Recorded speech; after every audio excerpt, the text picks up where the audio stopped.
네, 저번 시간에 이어서 이번 시간에도 유치원교사와 보육교사가 어떻게 다른지 그 자격증에 관해서 살펴보겠습니다. 예, 보육교사 자격증은 학점 미술제로 취득할 수 있고요. 그다음에 유치원 정교사 자격증은 학과제를 통해 취득합니다. 그럼 그 학과제가 무엇인지 좀 더 자세히 살펴보겠습니다.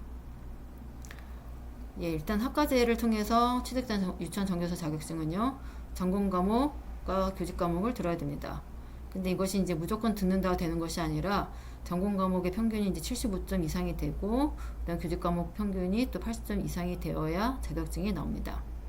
그러니까 이제 유아교육과를 다니는 학생들은 보통 전공 과목을 한 20과목에서 또 한 25과목 정도까지, 학교별로 좀 틀리기도 하고 개인별로 좀 차이가 있기도 하지만 보통 한 20에서 25과목 정도를 듣고 있고요. 그 전체를 합친 것의 평균이 75점 이상이 되어야 합니다. 예, 10불 이상이 되어야 되는 거고요. 그 다음에 이제 교직 과목은 보통 이제 11과목 이상을 듣는데 그것의 평균이 이제 80점 이상, B 이상이 되어야 합니다. 근데 전공 과목 75점 이상은 뭐 좀 어렵지 않은데요. 교직 과목 80점 이상이 좀 어렵습니다. 예, B 이상 받는 것이 다 상대 평가로 이제 학교에서 학점이 나오기 때문에 80점 이상 받는 게 쉽지 않고요. 그래서 이제 종종 그 몇몇 학생들은 80점 이상이 안 되어서 한 학기를 더 다녀서, 그러니까 이제 졸업유예 신청하고 한 학기를 더 다녀서 재수강한 다음에 학점을 80점 이상으로 맞춰서 그 다음에 이제 자격증을 취득합니다. 그 다음에 이제 이렇게 수업을 듣는 것뿐만 아니라 교직 적성과 인성 검사를 학교 다니는 동안에 2번 이상 받아야 되고요. 그 다음에 응급처치와 이제 심폐소생술도 이제 2번 이상 교육을 받아야 됩니다. 그 다음에 이 교직성성 같은 경우에 뭐 대부분 유아교육과를 오는 학생들은 아이들이 좋아서 그 다음에 이제 뭐 아이들을 가르치고 싶어서 오지만 그러니까 막상 이제 와 보면 그 자기가 이제 처음에 생각한 거랑 좀 다를 수도 있고, 그 다음에 내가 이게 적성이 좀 아닌가 보다 생각해서 이제 중간에 그만두거나 아니면은 졸업하고 나서도 이제 교사 생활을 안 한 사람도 있습니다. 근데 어쨌든 이제 자격증을 받으려면 이제 이 적성 검사와 인상 검사를 통과를 해야 되는 거고요. 그 다음에 이제 최근에 이제 강화된 것이 이 성인지 교육입니다.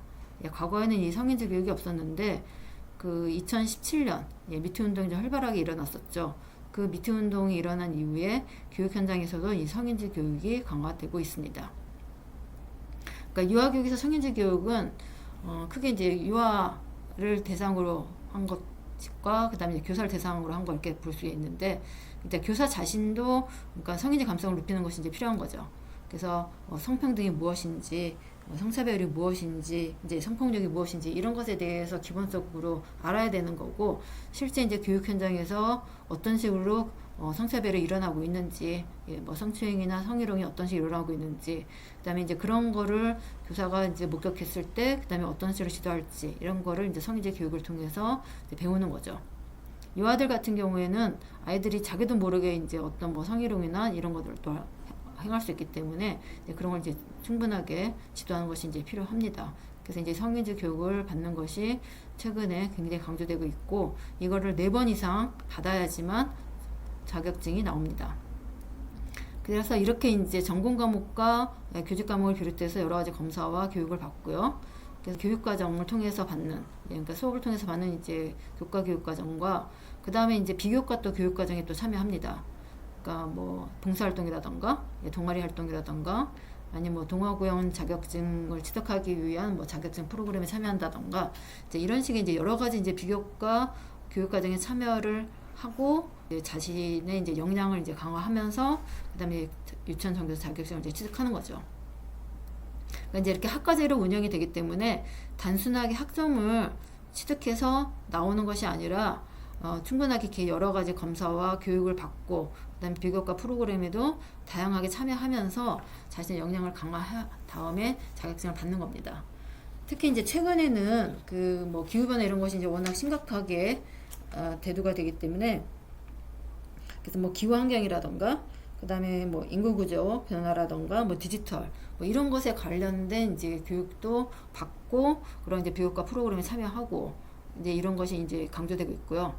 그래서 계속 이제 시대가 변하고 또 사회가 변하기 때문에 거기에 맞춰서 교육과정은 끊임없이 변화하고 있고, 그런 교육과정에 참여하면서 학생들이 이제 역량을 강화해서 자격증을 받는 겁니다. 자, 그래서 이렇게 학과제로 운영된다라는 것은 수업 외에 훨씬 더 많은 교육과 프로그램에 참여한다라는 것이 하나의 차이점이 되겠고요. 또 하나의 차이점은 뭐냐면 교원 양성기간 역량진단을 받습니다. 자, 이것은 뭐냐면 유아교육과는 교원을 양성하는 기관이기 때문에 그 기관이 정말로 교원을 제대로 양성하는 기관인지에 대한 평가를 받는 겁니다.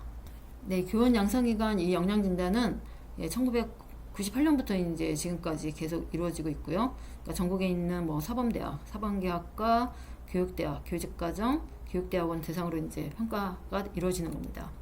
그러니까 이제 이러한 기관들이 교원을 양성하기에 충분한 어떤 역량을 갖추고 있느냐라는 걸 진단하는 거죠. 실제로 이제 대학이 그 질 높은 교원을 양성하기에 적절한지를 평가하고 그렇지 못하면 이제 인원이 감축되는 식으로 진행이 됩니다.